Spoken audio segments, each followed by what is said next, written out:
Subscribe कीजिए YouTube channel mysurgery.com को और प्रेस कीजिए बेल आइकन को ताकि कोई वीडियो आपसे मिस ना हो।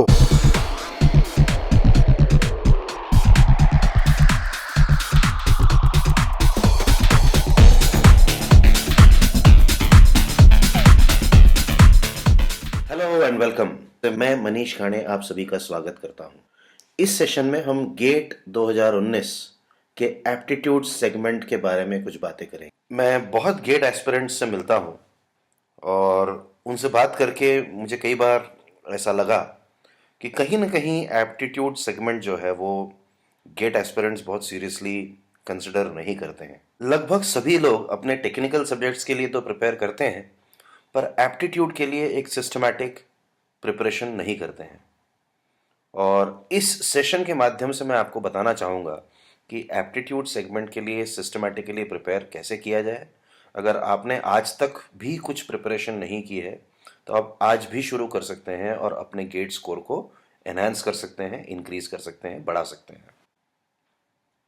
Aptitude the most ignored section of gate.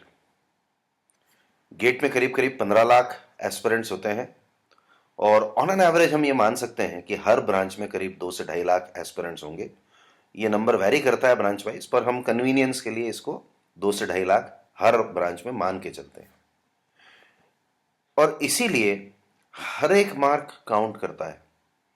मैं कुछ पिछले 3-4 सालों के गेट के स्कोर और रैंक को कंपेयर कर रहा था और रैंक्स कंपैरिजन करने के बाद मैंने ये पाया दैट 4-5 नंबर से रैंक आपकी हजारों में आगे बढ़ जाती है। और इसीलिए हर गेट एस्पिरेंट को एक एक नंबर के लिए फाइट करना जरूरी है। जो कट ऑफ मार्क्स हैं गेट के वो 25 से 34 तक वेरी करते हैं डिपेंडिंग ऑन कौन सी ब्रांच आपकी है। और जैसे मैंने आपको अभी थोड़ी देर पहले भी बताया था कि मैंने ऐसा महसूस किया है स्टूडेंट्स जनरली टेक्निकल सब्जेक्ट्स को ज़्यादा इंपॉर्टेंस देना चाहिए। और ऑब्वियसली टेक्निकल सब्जेक्ट्स इंपॉर्टेंट है, पर एप्टीट्यूड का भी अपना एक इंपॉर्टेंस है। सबसे पहले अगर आप क्वालिफाइंग स्कोर को कंपेयर करें तो क्वालिफाइंग स्कोर हर ब्रांच में 25 नंबर से लेके 35-34 नंबर तक वेरी कर रहा है। अगर आप एप्टीट्यूड में 10 मार्क्स के ऊपर स्कोर कर लेते हैं तो आपको क्वालिफाइंग स्कोर लाने में आसानी होगी। और आप मान के चलिए कि एप्टीट्यूड में स्कोर करना किसी भी टेक्निकल सब्जेक्ट्स के बजाय ज़्यादा आसान है, ज़्यादा इजी है। फिर जो टॉप स्कोरर्स हैं जिनसे एटलीस्ट मैंने बात की है, टॉप स्कोरर्स जनरली एप्टीट्यूड में भी हाई स्कोर रखते हैं। ये एक और वजह है जिसके कारण ये एप्टीट्यूड को इम्पोर्टेंस देनी चाहिए। और एप्टीट्यूड लॉन्ग रन में, मतलब एक बार आप गेट क्वालिफाई करते हैं तो एप्टीट्यूड लॉन्ग रन में आपकी किसी भी चीज़ को सीखने की क्षमता को बढ़ाता है। तो ये एप्टीट्यूड का ओवरऑल इम्पोर्टेंस है आप सभी की। तो चलिए सबसे पहले देखेंगे कि गेट में पिछले 7-8 साल में पूछा क्या गया है। मैंने कोई बहुत सिस्टमैटिक स्टडी तो नहीं की। मैंने पिछले 8 साल के गेट के पेपर्स लिए अलग अलग ब्रांचेस के। मेरे पास 4-5 ब्रांचेस के पेपर थे पिछले 8 सालों के, और मैंने simply number of questions count कर लिए और मैंने पाया कि जो क्वेश्चंस है वो इन एरियाज में से आ रहे हैं: नंबर सिस्टम्स, परम्यूटेशन कॉम्बिनेशन और प्रोबेबिलिटी, अरिथमेटिक, ज्योमेट्री और trigonometry, algebra, sequence series, analytical reasoning.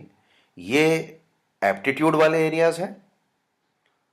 और दूसरा जो क्रिटिकल रीजनिंग जिसको मैं बोलता हूं, इसमें क्रिटिकल रीजनिंग और सिलोजिज्म्स, ये दोनों चीजें आ रही हैं। ध्यान रखिए कि अरिथमेटिक में percentage, average, profit and loss, time and work, time and distance, ratio, proportion, variation, ये सारी चीजें भी आती हैं।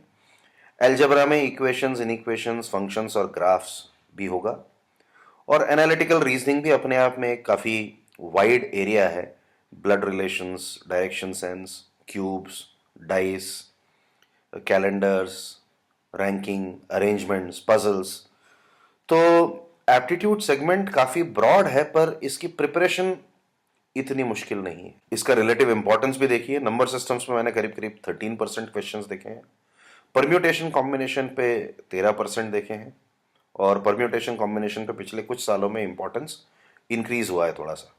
अरिथमेटिक में करीब करीब 20-21% दिखे हैं। ज्योमेट्री 5%, ज्योमेट्री और मेंसुरेशन मिला के इसमें भी इंपॉर्टेंस पिछले कुछ सालों में बढ़ रहा है। Algebra, sequence, series, functions, graphs, inequalities, ये सारा मिला के 16%। डेटा इंटरप्रिटेशन पे तो हर साल एक क्वेश्चन या 2 क्वेश्चन आ ही रहा है, इस पे करीब करीब 11-12% का इंपॉर्टेंस दिया गया है। और एनालिटिकल रीजनिंग पे करीब करीब 22% क्वेश्चन है। ये पिछले 8 साल की एनालिसिस से मैंने पाया है।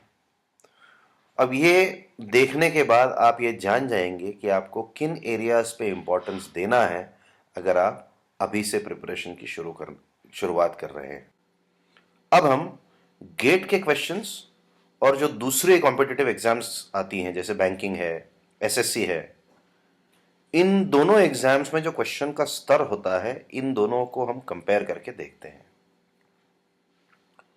होता क्या है कि जो कई गेट एस्पिरेंट्स होते हैं वो एसएससी या बैंकिंग के क्वेश्चन से गेट के एप्टीट्यूड की प्रिपरेशन करने की कोशिश करते हैं, और ये एक बहुत बड़ी गलती होगी, क्योंकि गेट के क्वेश्चंस बहुत अलग होते हैं। एंड ऑब्वियसली चूंकि गेट लेने वाले सारे इंजीनियर्स होते हैं तो क्वेश्चन का स्तर भी थोड़ा सा बेहतर होता है एसएससी या बैंकिंग लेवल एग्जाम्स के कंपैरिजन में। एक क्वेश्चन जो आमतौर पे पूछा जाता है कि भाई गेट में स्पीड इंपॉर्टेंट है या एक्यूरेसी इंपॉर्टेंट है। मेरे हिसाब से दोनों इंपॉर्टेंट है। अगर कोई कॉम्पिटिटिव एग्जाम है तो वहाँ स्पीड ऑटोमेटिकली इंपॉर्टेंट हो जाती है, और ऑब्वियसली आप स्कोर करना चाहते हैं, हाई स्कोर करना चाहते हैं, तो एक्यूरेसी इंपॉर्टेंट है। गेट के क्वेश्चन दूसरे कॉम्पिटिटिव एग्जाम्स से फंडामेंटली डिफरेंट होते हैं। सबसे पहला जो डिफरेंस मुझे महसूस हुआ वो है कॉम्प्रिहेंशन। कि गेट के क्वेश्चन जनरली 1 और 2 लाइनर्स नहीं होते हैं, थोड़े लंबे होते हैं, 4-5 लाइन्स के होते हैं, कई बार इससे भी ज़्यादा होते हैं, और इसीलिए इन क्वेश्चंस में कॉम्प्रिहेंशन और जल्दी कॉम्प्रिहेंशन करना, ये दोनों बहुत इंपॉर्टेंट है। फॉर एग्जाम्पल एक क्वेश्चन देखिए यहाँ पे।